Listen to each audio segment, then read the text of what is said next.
Hello everyone, happy to meet you all again. I'm teacher Sundari here.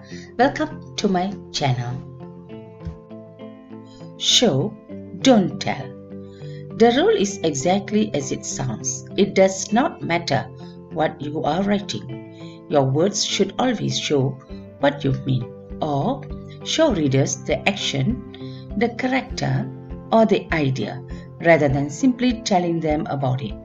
When you show instead of merely telling, you bring the reader into your words.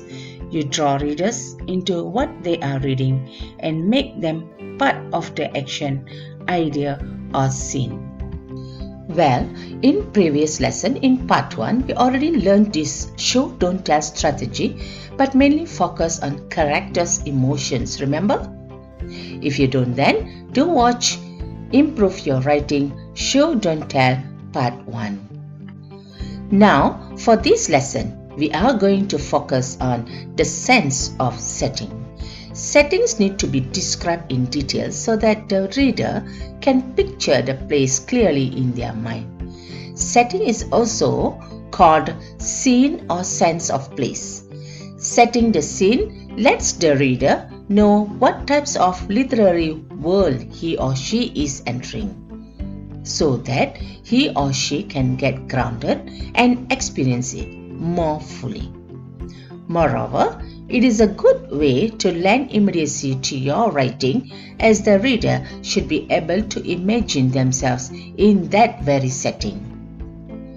You can easily describe your setting by including sensory details. Sensory details are those that apply to the 5 senses. They are taste, hearing, sight, smell, and touch. And this will help you frame your writing in a way that appeals to those senses. As you describe each setting of your story, make sure you don't just talk about how it looks. Instead, use all 5 senses: sight, sound, smell, touch, and even taste. One of the most important aspects of good writing is the author's ability to show rather than simply tell when writing. What does that mean? It means instead of simply telling the reader what is happening, you need to show them and make them feel as though they are a part of the story. When setting a scene or describing something, try not to tell the reader what something is.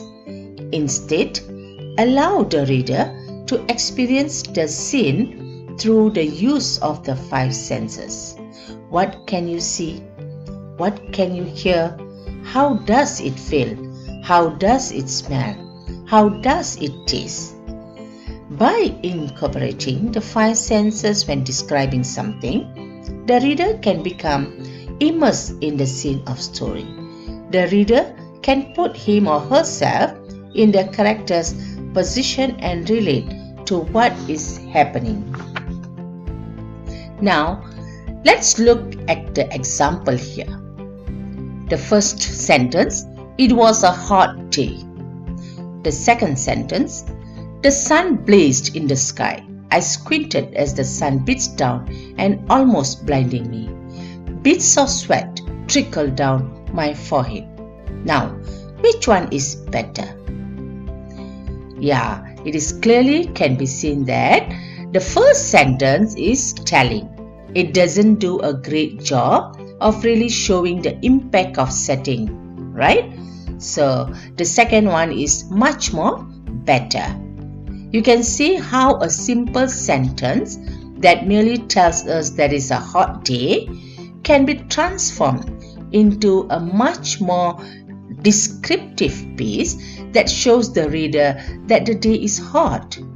You will notice that not once in this description do I use the word hot. Am I right? But the reader does not need to be told that it is hot. They can infer this for themselves through the descriptions used. Here, you can see the sense of sight is used. The sun blazed in the sky. I squinted, right? And another sense is used here is sense of touch. Yeah, beads of sweat trickle down my forehead. Yeah, so you can see that the sensory details play an important role here for the setting. Well, we will see another example here. The first sentence, my table is a mess. The second one, papers overflowed my cramped table as I rummaged for the pen which I knew was buried somewhere inside its dark depths. Now, which one is better? Yes, the second one, right? The second sentence helps your reader to visualize how mess is the table. And I'm very sure your readers will feel as if they are literally in the scene. Here, you can see the sense of sight is used. Papers overflowed my cramped table. Another sense is the sense of touch. I rummage for the pen.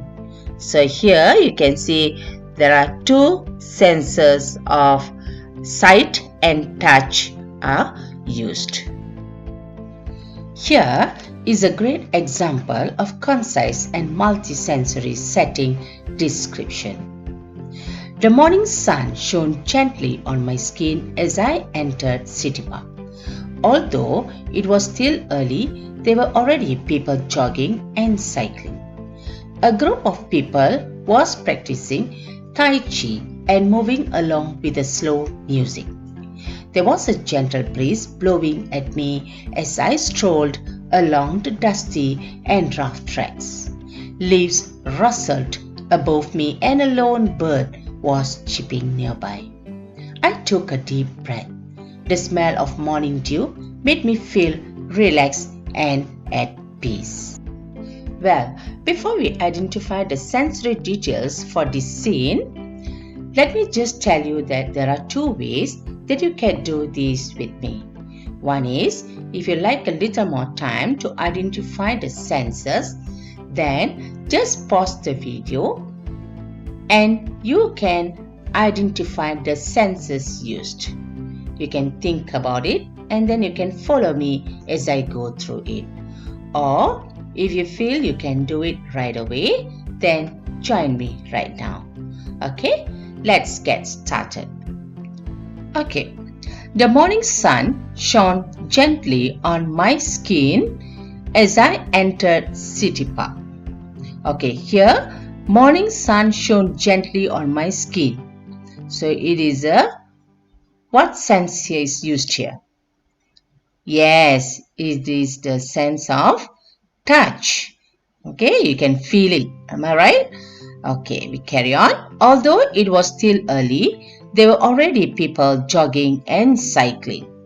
Here, people jogging and cycling. You can see them. So, it is the sense of, yes, it is the sense of sight. Okay. A group of people was practicing Tai Chi and moving along with the slow music. Again here people was practicing Tai Chi whereby you can see them. So it is a sense of sight. Yes. Okay. Then moving along with the slow music. Definitely you can hear the music. That means it is the sense of sound. Yeah. There was a gentle breeze blowing at me as I strolled along the dusty and rough tracks. Okay, here, a gentle breeze blowing at me. You can feel it. So, what sense is used here? Yes, the sense of touch. Yes. Okay, the dusty and rough tracks. Okay, you can feel, isn't it? So, again, the sense of touch is used here. Okay. Next, leaves rustle above me and a lone bird was chirping nearby. Okay, leaves rustle. That means you can hear it, isn't it? So, the sense of sound is used here. A lone bird was chirping again. You can hear the bird chirping, isn't it? So, the sense of sound again is used. I took a deep breath. The smell of morning dew made me feel relaxed and at peace. You can see already the sense of smell, isn't it? Morning dew. So here, sight is probably the most utilized sense when it comes to descriptive or narrative writing. Well, did you all manage to identify all the senses? Oh, that's good. Okay. In this lesson, you can see that show, don't tell is used for the sense of setting by using sensory details. So next time in your writing, do consider the sense of setting as well. Show your reader what your setting looks like instead of telling them what it is by using sensory details. Thus, in this lesson, these are important points. First, weaving plenty of sensory details into the scene.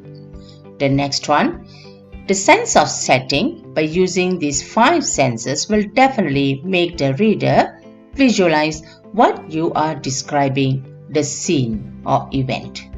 And the last one, the entire point of showing in writing here is to make a stronger emotional connection with your readers and hook them. That's all for now. See you again in Improve Your Writing Show Don't Tell in Part 3. Till then, bye.